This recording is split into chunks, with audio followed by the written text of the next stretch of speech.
Industrial production को increase करने के लिए ये ज़रूरी है कि ज़्यादा से ज़्यादा प्रोडक्ट फॉर्मेशन हो, means rate of the forward reaction की स्पीड को बढ़ाया जाए, और ये तभी मुमकिन है कि जब इक्विलिब्रियम को डिस्टर्ब किया जाए।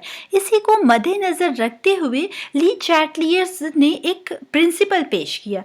इसके मुताबिक when a system at equilibrium is disturbed by the change in conditions, the system moves in a direction so as to cancel out the effect of the change in conditions and restore equilibrium again. Le Chatelier's हमें ये बताता है कि जब कभी system एक equilibrium में मौजूद हो और उसे डिस्टर्ब किया जाए, किस तरीके से डिस्टर्ब किया जाए कि उसकी कोई भी कंडीशन को चेंज किया जाए। कंडीशंस क्या है हमारे पास? Concentration of reactant and product, temperature and pressure. इनमें से किसी एक कंडीशन को भी अगर चेंज करेंगे तो फ्रेंड्स याद रखें कि ये सिस्टम का जो इक्विलिब्रियम होगा वो डिस्टर्ब हो जाएगा। इसके रिजल्ट में सिस्टम कोशिश करेगा कि ऐसी डायरेक्शन में मूव करे, चाहे वो फॉरवर्ड डायरेक्शन है चाहे वो रिवर्स डायरेक्शन है, इन दोनों में से किसी भी ऐसी डायरेक्शन में मूव करेगा कि इस इफेक्ट को, जो चेंज का इफेक्ट है, इसको कैंसल आउट करे और दोबारा से एक न्यू इक्विलिब्रियम जो है वो एस्टेब्लिश करे।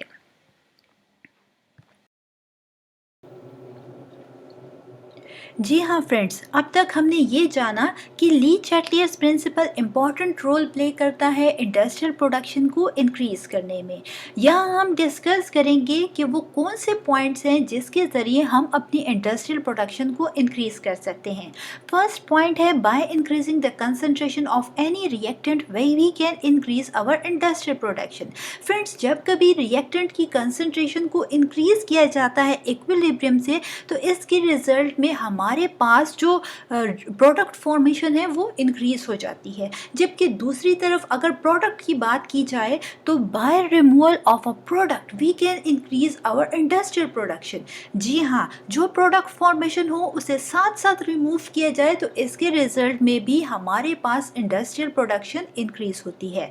सेकेंड पॉइंट है increasing temperature in endothermic reactions are favourable, कि जब हमारे पास इंडोथर्मिक रिएक्शन होगा तो उसमें टेम्परेचर को इंक्रीज़ करना प्रोडक्ट फॉर्मेशन को इंक्रीज़ करने के लिए फेवरेबल होता है। जबकि दूसरी तरफ अगर एक्सोथर्मिक रिएक्शन की बात की जाए तो decreasing temperature in exothermic reactions are favourable. Friends, जब टेम्परेचर हम एक्सोथर्मिक रिएक्शन में डिक्रीज़ करेंगे तो इसके रिजल्ट में हमारे पास प्रोडक्ट फॉर्मेशन इंक्रीज़ होगी।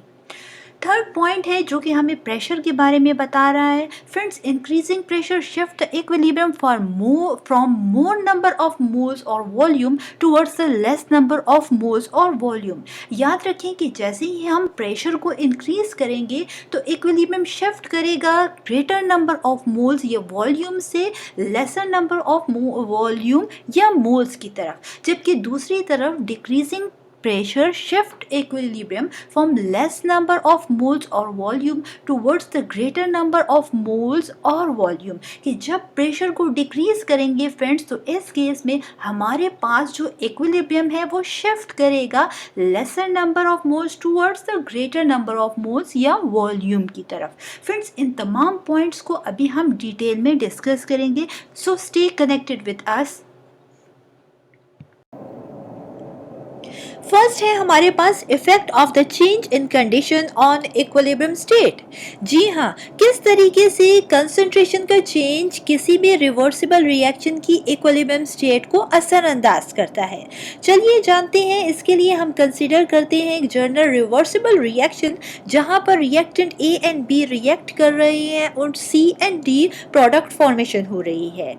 सपोज करें कि ये रिएक्शन इस टाइम पर हमारे पास इक्विलिब्रियम स्टेट में मौजूद है, मींस कांस्टेंट कंसंट्रेशन है रिएक्टेंट एंड प्रोडक्ट के। अब क्या करते हैं कि हम यहाँ पर कंसंट्रेशन को चेंज करते हैं। कंसंट्रेशन को चेंज करने का मतलब ये है कि हम रिएक्टेंट या प्रोडक्ट में से किसी एक की भी अगर कंसंट्रेशन चेंज करेंगे तो याद रखिए फ्रेंड्स कि हमारे पास ये चेंज इन कंसंट्रेशन कहलाएगी और ये इक्विलिब्रियम स्टेट को डिस्टर्ब कर देगी। फ्रेंड्स सबसे पहले हम ये देखेंगे कि हम जब रिएक्टेंट की कंसंट्रेशन को इंक्रीज करते हैं तो इसके रिजल्ट में हमारे पास इक्विलिब्रियम पर क्या असर होगा। फ्रेंड्स यहाँ पर हम इक्विलिब्रियम स्टेट में कंसंट्रेशन रिएक्टेंट की इंक्रीज कर देते हैं। जैसे ही हम कंसंट्रेशन रिएक्टेंट की इंक्रीज करेंगे तो इसके रिजल्ट में हमारे पास ये रिएक्शन अब इक्विलिब्रियम में मौजूद नहीं है, मींस इक्विलिब्रियम डिस्टर्ब हो चुका है। ली शैटलर्स प्रिंसिपल हमें कहता है कि जब कभी हमारे पास इक्विलिब्रियम डिस्टर्ब हो जाएगा किसी भी चेंज इन कंडीशन की वजह से, तो सिस्टम ऐसी डायरेक्शन में मूव करेगा कि वो उस चेंज के इफेक्ट को कैंसिल करे और दोबारा से इक्विलिब्रियम को अचीव कर ले। ठीक है, तो यहाँ पर हमारे पास रिएक्टेंट की कंसंट्रेशन क्योंकि अब बढ़ चुकी है, तो अब क्या होगा, ये जो रिएक्शन है ये फॉरवर्ड डायरेक्शन में मूव करेगा। क्यों मूव करेगा, ताकि ये जो change in concentration of reactant है इसके इफेक्ट को कैंसिल करे, ज़्यादा तेज़ी से रिएक्टेंट प्रोडक्ट में कन्वर्ट होना शुरू हो जाएंगे, मींस फॉरवर्ड रिएक्शन होगा, ताकि ये रिएक्शन जो है अगेन जो है इक्विलिब्रियम स्टैब्लिश कर ले। अब तक हमने ये जाना कि इंडस्ट्रियल प्रोडक्शन को इंक्रीज करने के लिए फॉरवर्ड रिएक्शन का इंक्रीज होना ज़रूरी है, मींस रिएक्टेंट की कंसंट्रेशन को इंक्रीज करके हम अपनी प्रोडक्शन को बढ़ा सकते हैं। ठीक है, अब हम ये जानेंगे कि जब हम प्रोडक्ट की बात करते हैं कि प्रोडक्ट की कंसंट्रेशन में चेंज से हमारे पास इक्विलिब्रियम पर क्या असर होगा और इंडस्ट्रियल प्रोडक्शन पर हमारे पास क्या इफेक्ट होगा। फ्रेंड्स सबसे पहले ये जानते हैं कि जब हम प्रोडक्ट की कंसंट्रेशन को डिक्रीज करेंगे तो उसका इक्विलिब्रियम स्टेट पर क्या असर होगा और हमारे पास प्रोडक्शन फॉर्म जो होगी उस पे किस तरीके से वो असरअंदाज होगा। हम जैसे ही प्रोडक्ट की कंसंट्रेशन को डिक्रीज करेंगे तो आप देखेंगे कि इक्विलिब्रियम अगेन डिस्टर्ब हो जाएगा और इस इक्विलिब्रियम को अचीव करने के लिए हम जानते हैं कि ली शैटलर्स प्रिंसिपल हमें बता रहा है कि ये सिस्टम उस डायरेक्शन में मूव करेगा जहां पर ये इस इफेक्ट को कैंसिल आउट करेगा और दोबारा से हमारे पास ये इक्विलिब्रियम को रीस्टोर कर लेगा। फ्रेंड्स क्योंकि प्रोडक्ट की हमने कंसंट्रेशन को डिक्रीज कर लिया तो अब हमारे पास ज़्यादा तेज़ी से रिएक्टेंट प्रोडक्ट में कन्वर्ट होना शुरू हो जाएंगे, मींस फॉरवर्ड रिएक्शन होगा और इस फॉरवर्ड रिएक्शन के रिजल्ट में हमारे पास जो प्रोडक्ट फॉर्मेशन है वो बढ़ जाएगी, क्योंकि फॉरवर्ड रिएक्शन तेज़ी से हो रहा है, ज़्यादा से ज़्यादा रिएक्टेंट प्रोडक्ट भी कन्वर्ट हो रहे हैं, तो हमारे पास इंडस्ट्रियल प्रोडक्शन के लिए प्रोडक्ट का कम करना बेस्ट है। ठीक है फ्रेंड्स, अब क्या होगा, तेज़ी से फॉरवर्ड रिएक्शन होगा ताकि इस इफेक्ट को कैंसिल आउट करे और दोबारा से इक्विलिब्रियम को अचीव कर ले।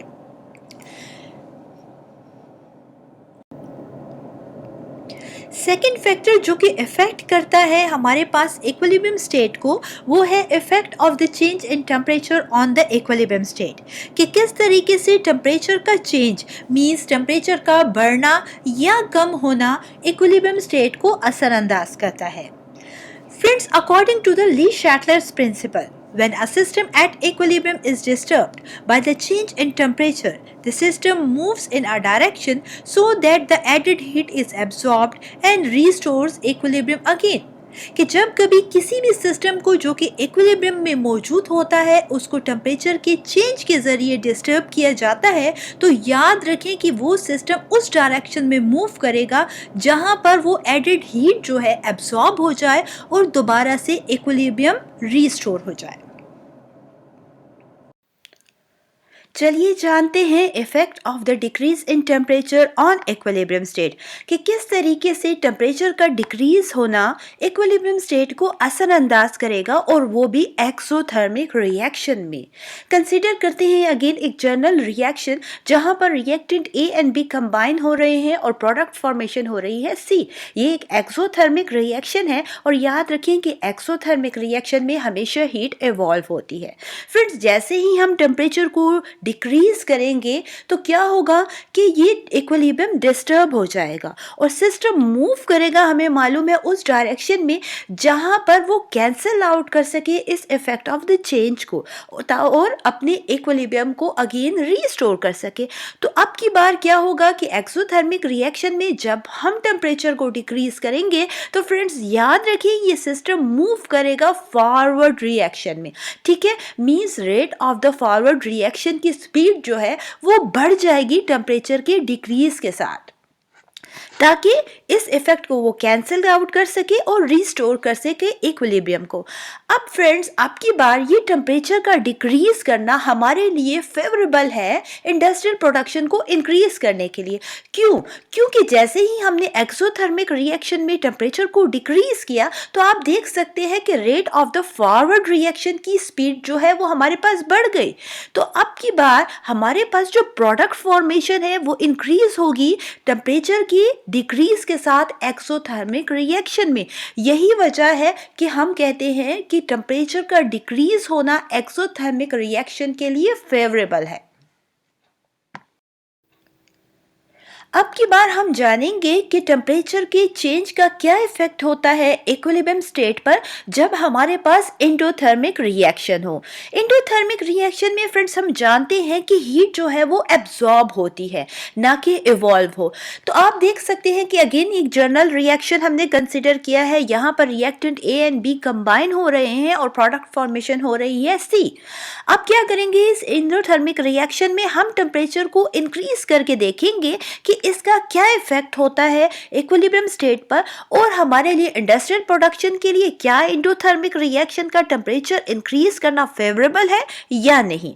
अब फ्रेंड्स जैसे ही हम टेम्परेचर को इंक्रीज करेंगे एंडोथर्मिक रिएक्शन में तो क्या होगा, इक्विलिब्रियम डिस्टर्ब हो जाएगा और हमारे पास rate of the forward reaction जो है वो बढ़ जाएगा।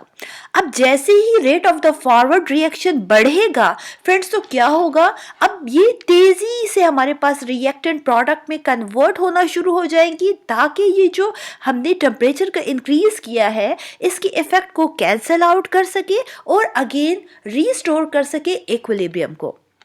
आप देख सकते हैं कि एंडोथर्मिक रिएक्शन में हमने जैसे ही टेम्परेचर इंक्रीज किया तो rate of the forward reaction जो है इसकी स्पीड बढ़ गई। अब ये rate of the forward reaction का बढ़ जाना हमारे लिए इंडस्ट्रियल प्रोडक्शन के लिए हम जानते हैं कि फेवरेबल है, क्योंकि इसके रिजल्ट में हमारे पास जो प्रोडक्ट फॉर्मेशन है उसकी स्पीड जो होती है वो बढ़ जाती है। हम ज़्यादा से ज़्यादा प्रोडक्ट जो है वो फॉर्मेशन इंक्रीज कर सकते हैं। फ्रेंड्स यही वजह है कि एंडोथर्मिक रिएक्शन की अगर हम बात करें तो यहाँ टेम्परेचर का इंक्रीज होना इंडस्ट्रियल प्रोडक्शन के लिए फेवरेबल है। Effect of the pressure on equilibrium state, कि किस तरीके से प्रेशर का इंक्रीज या डिक्रीज इक्विलिब्रियम स्टेट को असरअंदाज करेगा। फ्रेंड्स सबसे पहली बात तो ये कि हमारे पास अगर रिएक्टेंट और प्रोडक्ट सॉलिड या लिक्विड फेज में मौजूद होंगे तो इस कंडीशन में हमारे पास प्रेशर का इंक्रीज या डिक्रीज मीन्स प्रेशर का चेंज होना इक्विलिब्रियम स्टेट को असरअंदाज नहीं करेगा।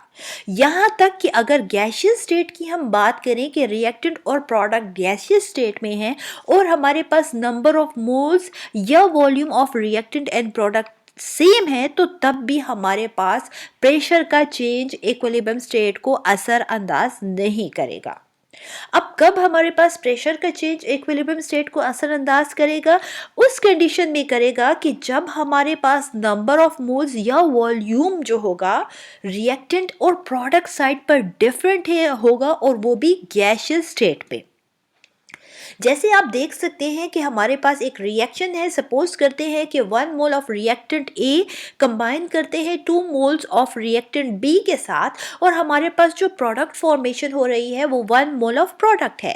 ठीक है, यहाँ आप देख सकते हैं कि रिएक्टेंट जो है 1 mole A and 2 moles of B combine हो रहे हैं, मीन्स 3 मोल्स हमारे पास रिएक्टेंट है जबकि 1 मोल हमारे पास सी है, मीन्स 1 मोल हमारे पास प्रोडक्ट है। तो यहाँ पर number of moles of reactant and product different है या इनका वॉल्यूम डिफरेंट है गैसियस स्टेट में। यही वजह है कि प्रेशर को अप्लाई करने से या प्रेशर की चेंज से हमारे पास डेफिनेटली कुछ ना कुछ रिजल्ट आएगा। अब हम देखेंगे कि क्या हमारे लिए प्रेशर का इंक्रीज इस केस में फेवरेबल होगा या नहीं। इंडस्ट्रियल प्रोडक्शन के पॉइंट ऑफ व्यू से भी इसे हम डिस्कस करेंगे। फ्रेंड्स याद रखें कि जब कभी हम प्रेशर को इंक्रीज करेंगे इस केस में, जैसे कि यहाँ पर रिएक्टेंट साइड पे हमारे पास 3 मोल्स या 3 वॉल्यूम है और प्रोडक्ट साइड पे 1 मोल या 1 वॉल्यूम है, तो क्या करता है जैसे ही हम प्रेशर को इंक्रीज करते हैं तो हमारे पास ये होता है कि इक्विलिब्रियम शिफ्ट कर जाता है ग्रेटर नंबर ऑफ मोल्स से to the lesser number of moles के। तो इस केस में हमारे पास जो rate of the forward reaction है वो इंक्रीज हो जाएगा।